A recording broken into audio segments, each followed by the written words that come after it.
Are you ready to fall in love with the tiniest slice of creativity? In today's episode, we are crafting an adorable heart shaped pizza that fits right in your palm, perfect for gifting or just showing off your love for miniatures. Stick around to see every tiny detail come to life, and trust me, you don't want to miss how this little masterpiece turns out. Let's jump in and make some mini magic together. Hit that like button and let's get started. Hello everyone, I'm Ranjita and welcome to my channel. So let's get started. So for making the pizza, first I'm getting ready with the pizza toppings.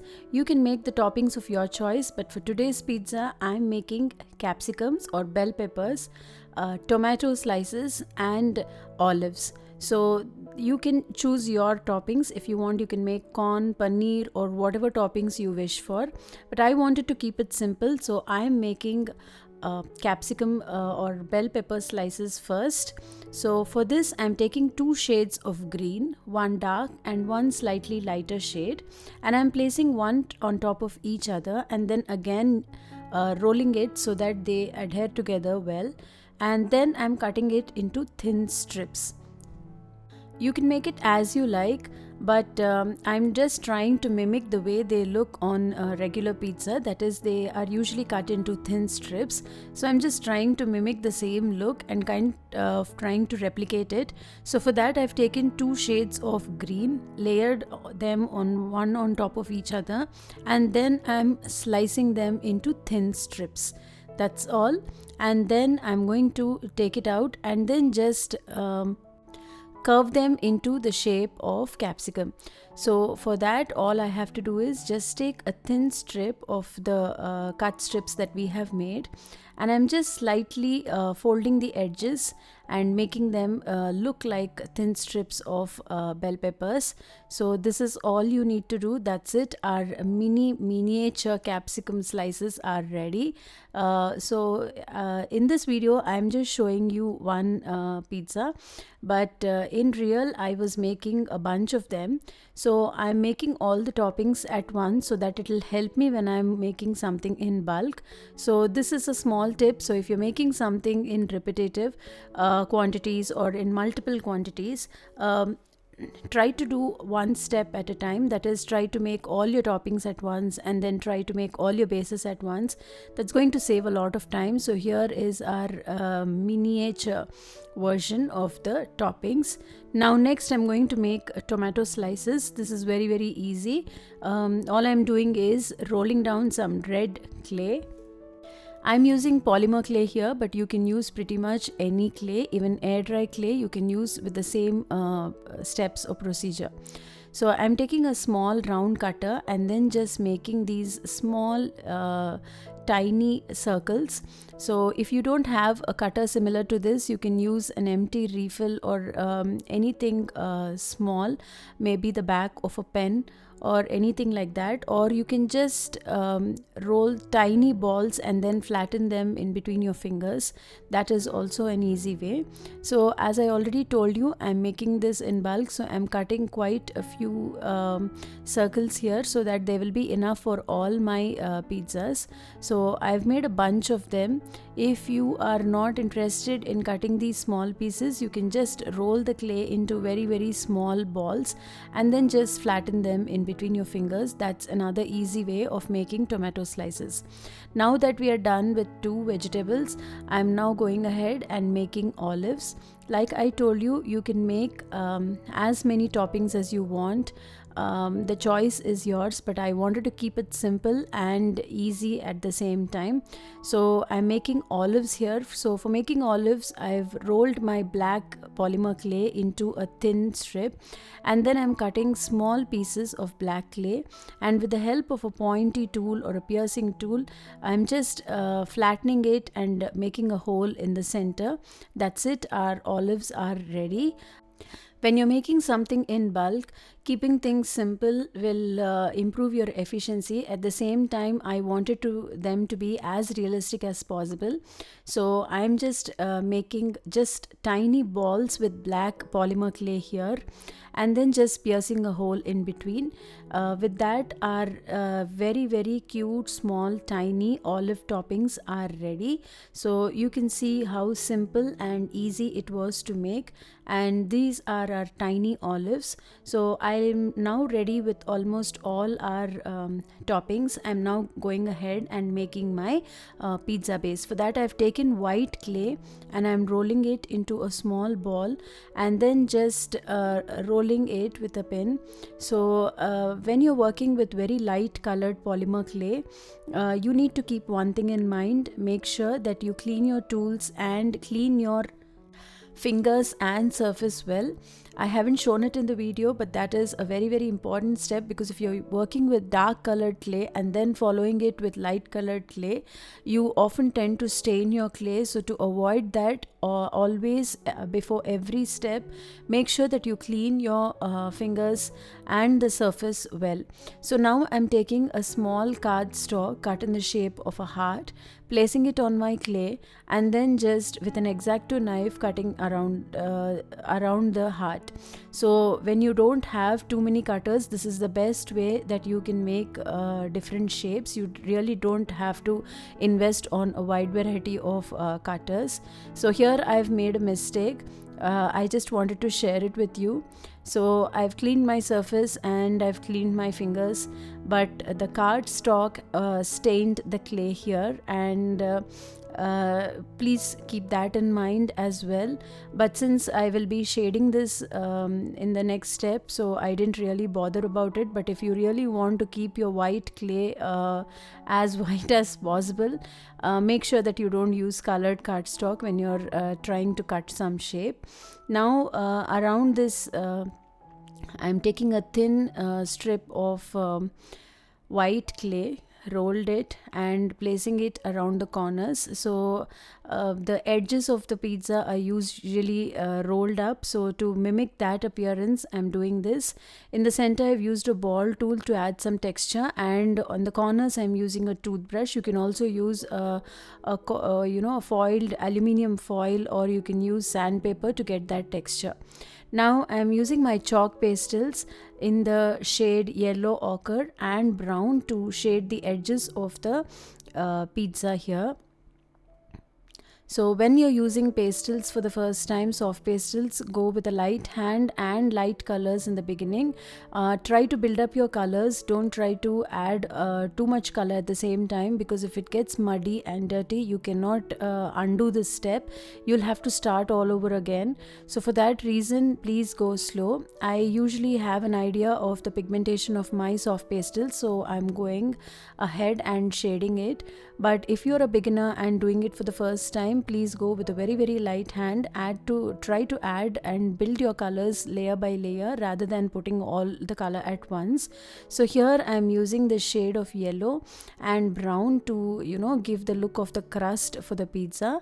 I'm not really doing too much shading in the middle, because I will be adding more and more toppings in the middle.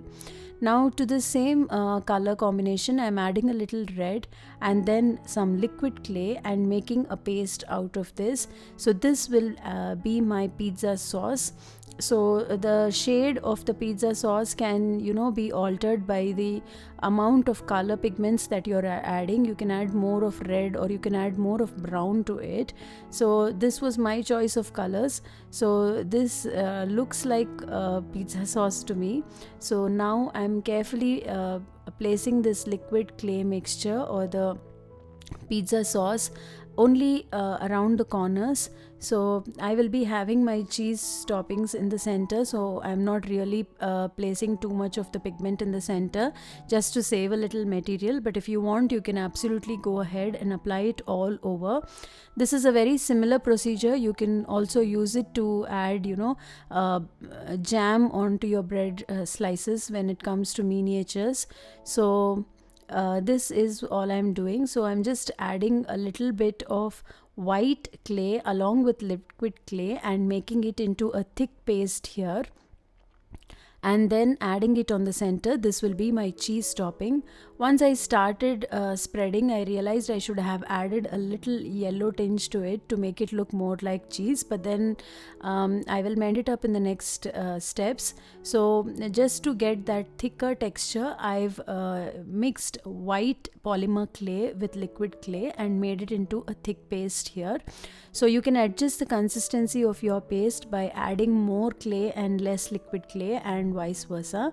So here my cheese topping is also ready. So if you want, you can just leave it as it is, or you can add more vegetable toppings or more toppings of your choice. So here I'm done adding with my white cheese or white layer here. Now I will go ahead and add the vegetables that I've already made and kept ready. So in the first place, we've made these thin strips of green, right? So I'm just cutting them into smaller pieces and then just layering it around my pizza. How you layer it is entirely your choice because it's your pizza and you will have your toppings. There is absolutely no right way or wrong way of doing it. You can go crazy with the fillings. You can keep it as simple or you can make it as full as you want. So I'm just adding these thin strips of green here and there to make them look like capsicum or bell peppers. And then I'm going ahead and adding our olives. So very, very simple, but when you're adding something onto liquid clay, be a little cautious. It's a little difficult to remove it. Not difficult exactly, but it gets a little messy when you're removing it. So don't try to meddle too much around with your pieces. Place them at the right place once for all. And like I told you, this is a handmade pizza, so there is no right way or right place to put anything. You can just put it as you wish. So now that we are done with our olives, I'm just going to flatten the small circle red pieces that we've made. These will be our tomato slices. I'm cutting them into half and then randomly placing it. Just a small tip here, since we are making heart pizza, you can also make heart slices also to make them look more cute, but at the same time I was doing many, so I wanted to keep it more simple because cutting tiny hearts would again complicate the process. So I'm keeping it simple, just flattening the red circles that we've made. Now I've taken some brown soft pastel pigment, and then I'm adding a little liquid clay and making it into a paint like consistency. At this stage you can also use acrylic paint, but I prefer to use this because I like the texture of this. I'm just adding a little on the corners and on the center to make it look like the pizza is just freshly out of the oven. So to give that baked look, I am adding this brown and liquid clay mixture. As you can see, it has brought so much difference to our pizza. The white topping that we've made is no longer plain white, so I've just added a little brown on top here and there, but be sure not to add too much and make it look muddy. Our pizza is now ready. It is all set to go into the oven. Bake it according to the manufacturer's instructions, and make sure that you bake it for the right time and at the right temperature, and then your pizza is absolutely ready. So this is my pizza today. I'm going to put it in the oven and get back to you and show you how this really turned out. So I'm going to bake it for around 30 minutes. That is what my manufacturer says. And here is our baked pizza ready and freshly out of the oven. I really liked how beautiful and cute it turned out. I'm sure you're loving it too. So this was my video today. Isn't it very cute? You can add a magnet behind to turn it into a fridge magnet, or you can just keep it like a keepsake.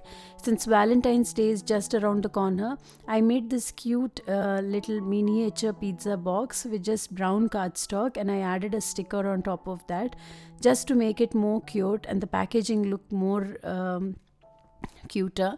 So for that I've just made this cute little box and packed my pizza into it. This was my simple version of miniature polymer clay pizza. I hope you liked it too, and you will also definitely give this a try. Every pizza me loves every pizza you. Isn't the quotation cute? So this is my miniature pizza and my take on this. I hope you liked it, and you will also definitely give this a try. If you have any doubts regarding the materials used or the steps, please feel free to comment below and let me know. I will be more than glad to help you. So here is the close-up version of our cute little pizza. Perfect gift for the upcoming Valentine season. I hope you will give it a try too. I really can't take my eyes off this cute little thing. Really cute, and it's quite realistic as well. I liked how simple it was to make, but yet how stunning it turned out. Thank you so much for stopping by. I will be back soon with another interesting video. Until then, please consider subscribing to my channel. I will be back with another video. Until then, bye.